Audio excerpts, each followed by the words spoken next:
I got some blood work done a couple weeks ago, and this was for my physical, and I've also been wondering what my blood work's been looking like. I'm about a little over a week out from my next meet. I am 5'1", currently sitting at about 132 pounds, and I'm 28 years old, and it's recommended to get blood work done every few years. And because hopefully my health insurance will cover this, last year I got blood work done just because I hadn't got it done in a while, and it wasn't billed as a physical, so it wasn't billed for preventative health related work, so I had to pay for all of that. But regardless of whether or not I have to pay for this, I think it's good to know, and as an athlete and as a human, I'm interested in knowing where my blood work is at rather than just kind of wondering. So this was done fasted. I had gone in around 12 hours after my meal the night before, and I'm not using many supplements right now. I take a multivitamin, I take fish oil because my eyes get dry from wearing contacts, not because there's been new evidence about fish oil not really working. That was just released a few weeks ago. So I take vitamin C and glucosamine, and then really just the creatine I thought might actually affect my blood work, but it turns out that it didn't. So fasting blood sugar was 86 milligrams per deciliter. That is well within the standard range of 65 to 99. I would be more interested in knowing what my A1C levels are, but I didn't realize that wasn't actually on the ordered test.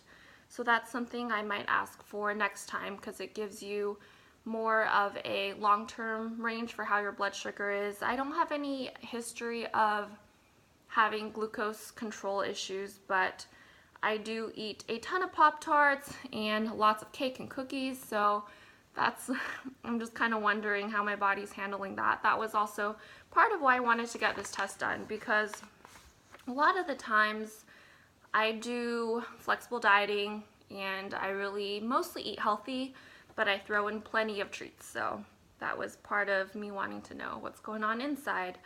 So blood urea nitrogen was 17, and that's within the range of 7 to 25. And this was one of the values I thought might be higher, just because I do work out a lot and I eat a lot of protein. I have a pretty high protein diet. I'd say around like 130 grams on a low day, and even up to 170 grams or 180 if I've been awake for a really long time and I'm really hungry that day. I do tend to snack on protein for satiety purposes. And so creatinine was 0.8, and that was well within the range of 0.5 to 1.1 milligrams per deciliter. And in the past, this result has been a little higher for me. I know when I got my blood work done when I was in grad school, it was kind of elevated, and I thought that might have to do with supplementation from creatine, which I haven't changed the dosage in the last few years. I have about 3 grams every day, and so I don't know. I mean, I thought like that has been a little high in the past. And another thing about getting blood work done is a lot of healthcare providers, they are not trained to really look beyond the numbers, unfortunately. I have experienced this in the past where I've gone to get blood work done, and people not really knowing you're an athlete or how that affects blood work in athletes will be like, well, this is out of range and you should go get it rechecked. And that's kind of a problem, because some numbers are elevated in athletes, and I think it depends on what kind of things you do, how much your protein turnover is, and probably what your diet is, and if you're using any other performance enhancing supplements, that could affect your numbers too. So I think it's really important to be able to look at your numbers and digest it and figure out what it means for you. So that's a measure. The serum creatinine is a measure for how your kidneys are working. And so based on that number, you take it and you estimate your GFR. And my eGFR estimated from the serum creatinine is 100 milliliters per minute, and greater than 60 is good. So I'm okay there. And let's see, sodium levels 140 millimolars per liter. And I understand the body is really able to keep your sodium, potassium chloride, your ions within a certain range pretty well. And just for fun, I mean, I've been adding salt to my water for the last few months just because I used to be a little hypotensive. So my blood pressure used to run kind of low. It doesn't anymore, but when I weighed a little bit less and was a little bit younger, my blood pressure systolic would be in the 90s, and sometimes I'd feel a little lightheaded. And I know that during my workouts, and I also do some cardio, I tend to sweat a lot when I'm lifting sometimes anyways. And I also sauna myself pretty regularly. I lose a lot of water, and I generally tend to run hot. So I generally tend to sweat things out a lot, and I try to make sure that I have enough sodium in my diet because a lot of the foods that I consume are foods that I make. So a lot of baked foods, a lot of like ground turkey that I cook, and I try to add salt to those foods because most of the foods that I eat don't have much sodium to begin with. It's not a lot of packaged food, so I'm not getting much sodium. I salt my eggs, salt my oatmeal. I really like, and it makes things taste better sometimes. So that was well within range, but I don't expect my body to not be able to manage the extra salt that I add. Potassium was at 5, so that's good. Means my heart's probably gonna be okay. Let's see, what else was I looking for? Oh yeah, so the liver enzymes, AST and ALT, those were actually a lot lower than I thought. So I had an AST of 22, and the reference range is 10 to 30. ALT was 20, reference range is 6 to 29. And those are the main liver enzymes that people tend to look at for signs of liver or muscle inflammation. And it can be elevated about 7 days after training. So in the past, I have gotten liver enzymes out of range. So they were around the low 40s. So about 2 years ago, it was January 2016, I had gone to Kaiser, because that's the coverage I had at the time. I don't have that now, but I was in a transition period for healthcare coverage. And so I needed to get some titers done before I could start an internship for pharmacy school. And I just happened to get my blood work done too, because it was just one appointment. It would be easier just to go and get that all done at the same time. And my AST and ALT were just slightly out of the reference range. They were the low 40s. Maybe I was training super hard around that time, or maybe I could have been battling like a slight cold or something that I didn't know about. Not sure, but I got the results back, and my healthcare provider told me that I should go get those tests redone because she was concerned about my elevated liver enzymes. And at the time, that was when I started looking into what kind of numbers could be affected by training, because something like an AST or ALT in the 40s is not something to really worry about if you're relatively healthy, and that's just slightly high. And now I've gotten blood work done and they haven't been elevated the last couple times. So I almost went back on another day for another visit for something else, and I was at Kaiser again, and I was debating just sitting and getting it done just because my doctor said I should go get my blood work redone. And looking back now, I'm really glad I didn't, because that would be unnecessary, but that's something that might be elevated in athletes. So that's something to look out for. And also, sometimes people will maybe wait and go on a day that after they haven't trained in a while to get their blood work done. I don't really think that's super necessary, because this gives you a good idea of what you're like on a walking around basis, and I don't think, based on at least how I've been training, that my training would affect my results that much. However, back when I had the elevated serum creatinine level, I was training kind of differently. So these days I've been training more for powerlifting, so I'm doing less reps of things. The intensity is a little bit higher, but I'm not doing as high volume, as high reps. So I'm wondering if that could affect the results in a way, because the creatinine reflects breakdown product of your body's total creatine. So I think after lifting, it could be slightly elevated, and I got these results about 24 hours after my last resistance training session, which would have been chest, which would have been a bench day. So smaller body part than legs and back, I suppose, but I don't feel like my measurements were affected by lifting. The alkaline phosphatase number I got was 66, and reference range is 33 to 115, so that's a pretty big range. That's also something that could be affected by lifting. Now on to, let's see.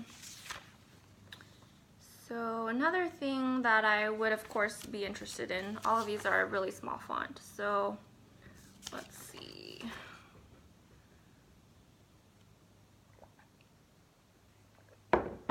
Okay, so total cholesterol was 161 milligrams per deciliter.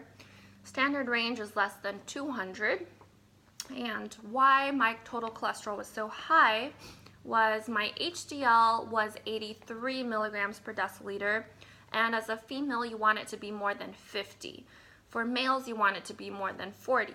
So females aim for slightly higher HDL. That's the high density lipoprotein. That's the good cholesterol. So that's the number that you want to be higher.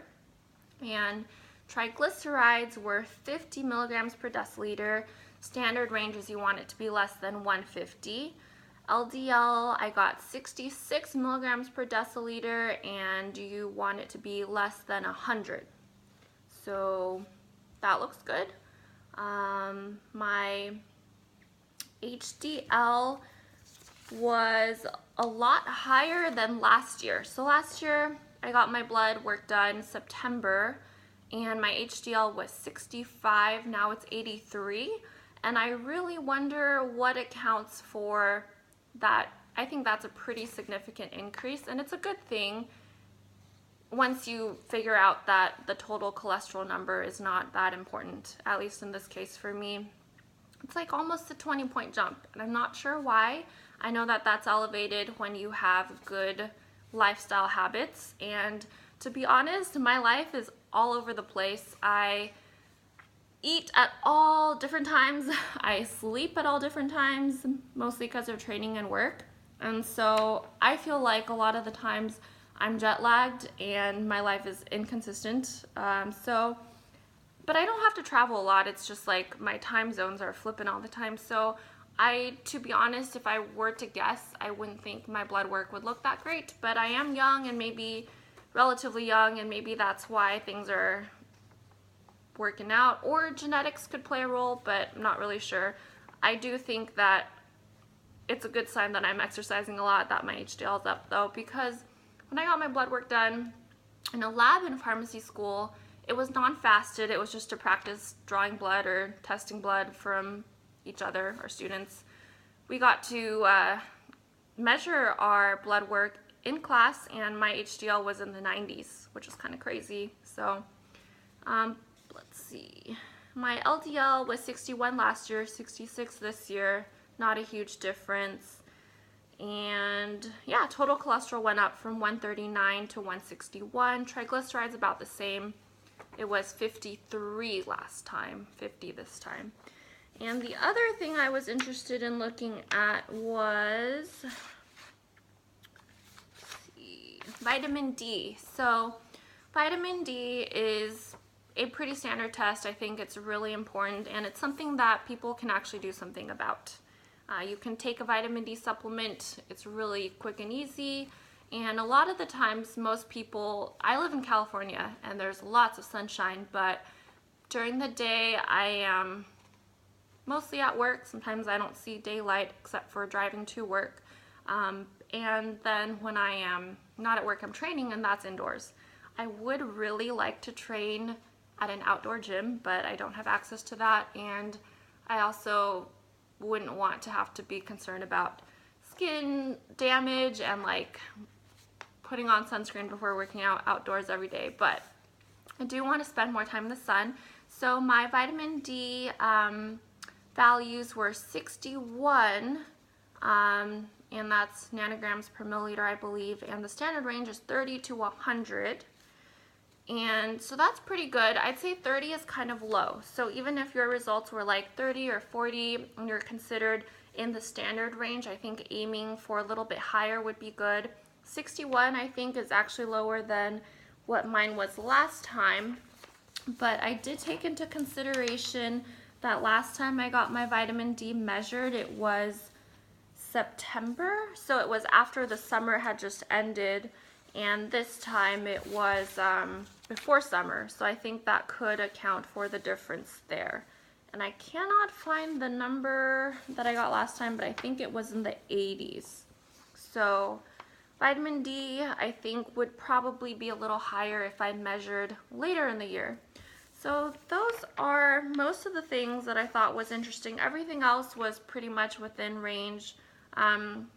Something else to look at is also hemoglobin. So mine's 13.2 grams per deciliter, and I think the standard range is 11.7 to 15.5, so just something to watch out for anemia.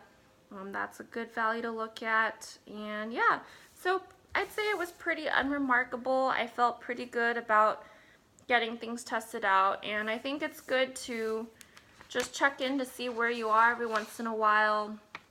And yeah, so nothing too remarkable, but I was a little bit surprised by some of the numbers, or the lack of them not being in range, if that makes sense. Anyways, thank you so much for following along. I do have a meet next week. I am really excited. This is the first time that I feel like my body parts have held together. I don't have like a weird walking around pirate hip. I relearned my squats after kind of hurting myself earlier this year, and my bench is feeling pretty good. I think if I can just make small PRs every meet, I'll feel pretty happy.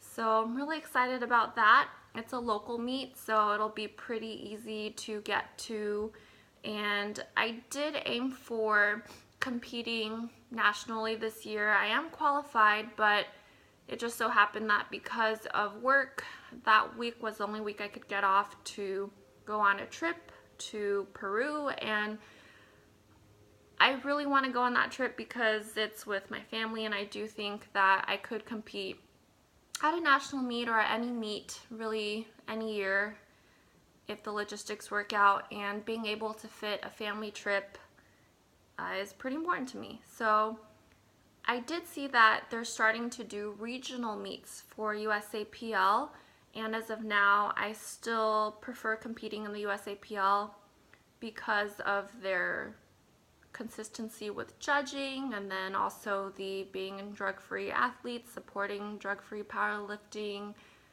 and also their rules for bench and the bars for deadlift are, I mean, I'm good with all that. So it wouldn't make a huge difference, or it wouldn't be a huge advantage for me to switch to another federation, and the meets are run pretty well around here, so I might consider doing like a regional meet or something, just because it'd be nice to do something that's not a local meet. But what I consider the most is how can I fit in my competition with work and family things and other life things, and I think local meets are easier, but it would be nice to just have a different experience competing somewhere else, maybe be completely butt whooped by someone who's like super duper much stronger than me would be interesting.